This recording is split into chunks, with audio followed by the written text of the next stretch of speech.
എറണാകുളത്ത് നിന്ന് അർജുൻ മട്ടന്നൂരാണ് നമ്മോടൊപ്പം ചേരുന്നത്. Arjun, good morning. Good morning Venky and Shruti. Arjun, ഞങ്ങൾ ആദ്യം പറയുമായിരുന്നു ഈ മഴയൊക്കെ ഇന്നലെ ലഭിച്ച ഒരു ആശ്വാസത്തിലായിരുന്നു എന്നുള്ളത്. എങ്ങനെയുണ്ടായിരുന്നു ഇന്നലത്തെ ഒരു ചൂടിനൊരു ആശ്വാസം തോന്നിയതല്ലേ? അർജുന, ഒറ്റ ചോദ്യം, ഹാപ്പി അല്ലേ? വെങ്കി, എന്ത് സംശയം, എന്തായാലും ഹാപ്പിയാണ്.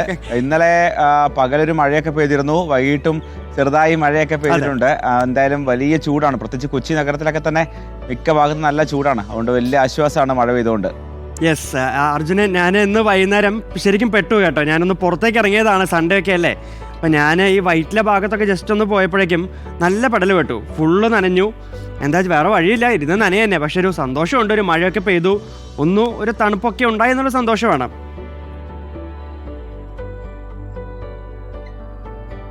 അതെ, എന്തായാലും അത്തരത്തിൽ നഗരത്തിലൊക്കെ തന്നെ ഇന്നലെ ഞായറാഴ്ച ആയതുകൊണ്ട് പൊതുവെ തിരക്കൊക്കെ കുറവായിരുന്നു. പക്ഷേ ഒരു മഴ പെയ്തത് കൊണ്ട് തന്നെ വലിയ ആശ്വാസമാണ് പ്രത്യേകിച്ച് ഉണ്ടായത്. വൈകിട്ടൊക്കെ വൈറ്റില, കടവന്ത്ര, പാലാരിവട്ടം അടക്കമുള്ള മേഖലകളൊക്കെ തന്നെ കാര്യമായി മഴ പെയ്തിട്ടുണ്ട്. അതുകൊണ്ട് തന്നെ ഇന്നലെ രാത്രി ചൂടിന് വലിയൊരു ആശ്വാസം ഉണ്ട് എന്നതുള്ളതാണ് വസ്തുത.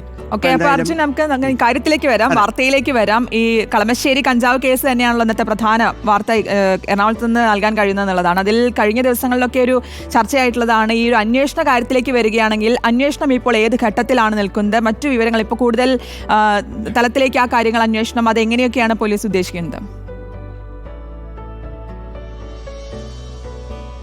ശ്രുതി, ഗവൺമെന്റ് പോളിടെക്നിക് കോളേജിന്റെ ഹോസ്റ്റലിൽ നിന്ന് കഞ്ചാവ് കണ്ടെത്തിയ സംഭവത്തിൽ കൂടുതൽ അറസ്റ്റ് ഉണ്ടാകുമെന്ന കാര്യം ഉറപ്പാണ്. ഓരോ ദിവസവും ഇതിൽ കൂടുതൽ കണ്ണികളെ പോലീസ് കണ്ടെത്തുകയും അവരിലേക്ക് അന്വേഷണം എത്തുകയും ചെയ്യുന്നുണ്ട്. എന്തായാലും ഇനിയിപ്പോൾ പ്രധാനമായും പോലീസ് ലക്ഷ്യമിടുന്നത് ഈ പറയുന്ന വിദ്യാർത്ഥികൾക്കും പൂർവ്വ വിദ്യാർത്ഥികൾക്കും ഒക്കെ തന്നെ കഞ്ചാവ് എത്തിച്ചു നൽകിയ ഒരു നിർണായകമായ കണ്ണിയാണ്. അതൊരു ഇതര സംസ്ഥാനക്കാരനാണ് എന്നതാണ് പോലീസ് പറയുന്നത്. ഇയാളിൽ നിന്നാണ് കഞ്ചാവ് വാങ്ങിയത് എന്ന് നേരത്തെ തന്നെ വിദ്യാർത്ഥികൾ മൊഴി നൽകിയിട്ടുണ്ട്. എന്തായാലും പോലീസിന്റെ അന്വേഷണത്തിൽ മനസ്സിലാക്കുന്നത് 4 കിലോ കഞ്ചാവാണ് ഇന്നലെ അറസ്റ്റിലായ അനുരാജ് ഈ ഇതര സംസ്ഥാനക്കാരിൽ നിന്നും വാങ്ങിയത് എന്നതാണ്. പക്ഷേ അതിൽ 2 കിലോയോളം കഞ്ചാവ് മാത്രമാണ് ഈ ഹോസ്റ്റലിലേക്ക് എത്തിയിരിക്കുന്നത്. എന്തായാലും ഈ അനുരാജിന്റെ സാമ്പത്തിക ഇടപാടുകളൊക്കെ തന്നെ പോലീസ് പരിശോധിക്കുന്നുണ്ട്. ആർക്കൊക്കെ ഇയാൾ കഞ്ചാവ് നൽകിയിട്ടുണ്ട്, ആരിൽ നിന്നാണ് കഞ്ചാവ് വാങ്ങിയത് തുടങ്ങിയ കാര്യങ്ങളൊക്കെ തന്നെ പോലീസ് പരിശോധിക്കുന്നുണ്ട്.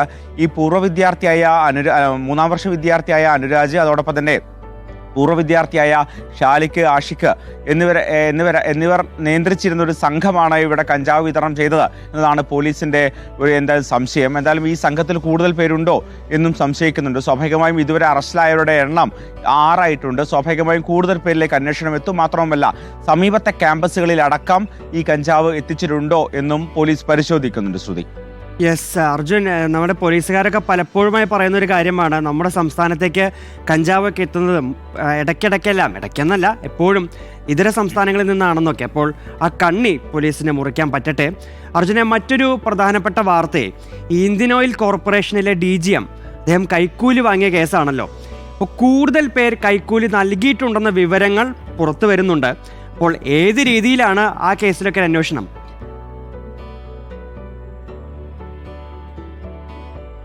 വെങ്കി, കഴിഞ്ഞ കുറേ വർഷമായി ഈ DGM അലക്സ് മാത്യു പലരിൽ നിന്നും കൈക്കൂലി വാങ്ങിയിട്ടുണ്ട് എന്നതാണ് വിജിലൻസിന്റെ ഒരു നിഗമനം. എന്തായാലും ഇത് ഈ പരാതിക്കാരനായ മനോജ് ഇക്കാര്യം സ്ഥിരീകരിക്കുന്നുണ്ട്. മുൻപും താൻ പണം നൽകിയിട്ടുണ്ട്.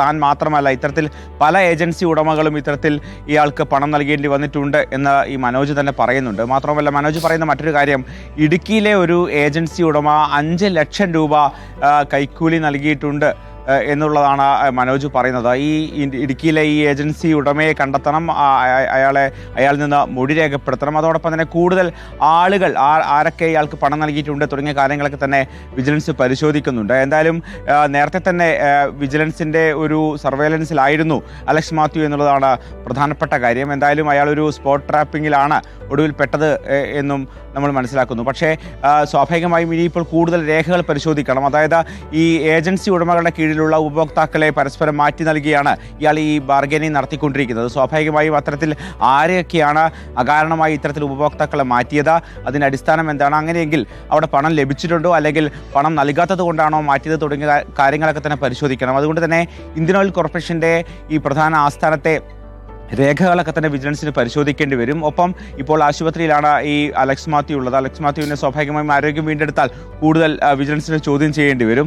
മാത്രവുമല്ല ഇയാളുടെ സാമ്പത്തിക ഇടപാടുകൾ കണ്ടെത്തണം. മാത്രവുമല്ല ഇത്തരത്തിൽ കൈക്കൂലിയിലൂടെയും അനധികൃതമായ വഴികളിലൂടെയും ഇയാൾ സ്വരൂപിച്ച ഈ പണം അത് എവിടെയൊക്കെ നിക്ഷേപിച്ചു തുടങ്ങിയ കാര്യങ്ങളും കണ്ടെത്തണം. അത്തരത്തിൽ ഭൂമി നിക്ഷേപമുണ്ടോ, ഇയാൾക്ക് വീട് നിർമ്മിക്കുന്നുണ്ട് എന്നൊക്കെ തന്നെ വിജിലൻസ് മനസ്സിലാക്കിയിട്ടുണ്ട്. ഈ കാര്യങ്ങളൊക്കെ തന്നെ വിജിലൻസ് പരിശോധിക്കും. എന്തായാലും മറ്റൊരു കാര്യം വെങ്കി, അതായത് ഇന്നലെ ഒരു മാധ്യമപ്രവർത്തകൻ സമൂഹ മാധ്യമങ്ങളിൽ പങ്കുവച്ച കാര്യം, അലക്സ് മാത്യു പഠിക്കുന്ന കാലത്ത് അഴിമതിക്കെതിരെ ശബ്ദിക്കുന്ന ഒരു സംഘടന രൂപീകരിക്കാനും അതിൻ്റെ മുന്നണി പ്രവർത്തകനുമായിരുന്നു എന്നുള്ളതാണ്. അദ്ദേഹമാണ് ഈ വർഷങ്ങൾക്ക് ശേഷം ഈ കൈക്കൂലി സ്ഥിരമായി വാങ്ങുന്നത് എന്നുള്ളതാണ് മറ്റൊരു വിരോധാഭാസം. വെങ്കി, ഓക്കെ അർജുൻ, മറ്റൊന്ന് നമ്മളിന്ന് പ്രതീക്ഷിക്കുന്ന ഒരു വാർത്ത എന്ന് പറയുന്നത് മുനമ്പം ജുഡീഷ്യൽ കമ്മീഷന്റെ നിയമസാധുത ചോദ്യം ചെയ്തുള്ളൊരു ഹർജി ഹൈക്കോടതി ഇന്ന് വിധി വരികയാണല്ലോ. ഇതിലിപ്പോൾ വളരെ നിർണായകമായിരിക്കുമല്ലേ ജുഡീഷ്യൽ കമ്മീഷനെ സംബന്ധിച്ചിടത്തോളം ഇത്?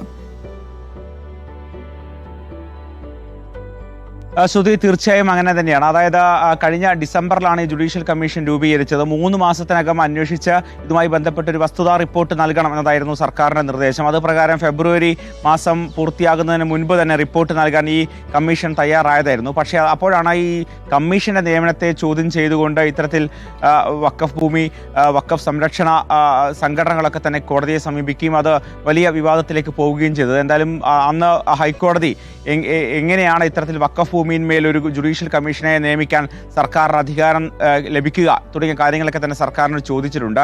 എന്തായാലും അതോടുകൂടി ഇത്തരത്തിൽ കമ്മീഷന്റെ നിയമനത്തെ കോടതി തന്നെ ഇത്തരത്തിൽ സംശയത്തോടു കൂടി നോക്കിയതിന് പിന്നാലെയാണ് കമ്മീഷൻ പ്രവർത്തനം താൽക്കാലികമായി നിർത്തിവെച്ചത്. ഇനി കോടതി വിധി വരട്ടെ, അതിനുശേഷം മാത്രമേ കമ്മീഷൻ പ്രവർത്തിക്കുകയുള്ളൂ എന്നതാണ് ജസ്റ്റിസ് CN രാമചന്ദ്രൻ നായർ അടക്കം പറഞ്ഞത്. എന്തായാലും ഈ കേസിൽ വാദപ്രതിവാദങ്ങളൊക്കെ തന്നെ പൂർത്തിയായി. ഇന്ന് വിധി പറയാൻ പോവുകയാണ്. രാവിലെ 10:15 വിധി പറയുക. ജസ്റ്റിസ് ബെച്ചു കുര്യൻ അധ്യക്ഷനായ സിംഗിൾ ബെഞ്ചാണ് വിധി പറയുക. സ്വാഭാവികമായും വിധി തിരിച്ചടിയാവുകയാണെങ്കിൽ സർക്കാരിന് മുമ്പിൽ മറ്റു വഴികളിലേക്ക് കടക്കേണ്ടി വരും, ഹൈക്കോടതിയെ സമീപിക്കേണ്ടി വരും. മാത്രമല്ല ഈ മുനമ്പത്തെ ആയിരക്കണക്കിന് പ്രദേശവാസികളുടെ ആശങ്ക അത് ഇനിയും നീളും എന്നുള്ളതും ഒരു പ്രധാനപ്പെട്ട കാര്യമാണ്. എന്തായാലും ഇന്ന് വരുന്ന വിധി ആസ്പദമാക്കിയിരിക്കും കമ്മീഷന്റെയും ഒപ്പം ഈ വിഷയത്തിൽ സർക്കാരിന്റെയും തുടർ നടപടികൾ.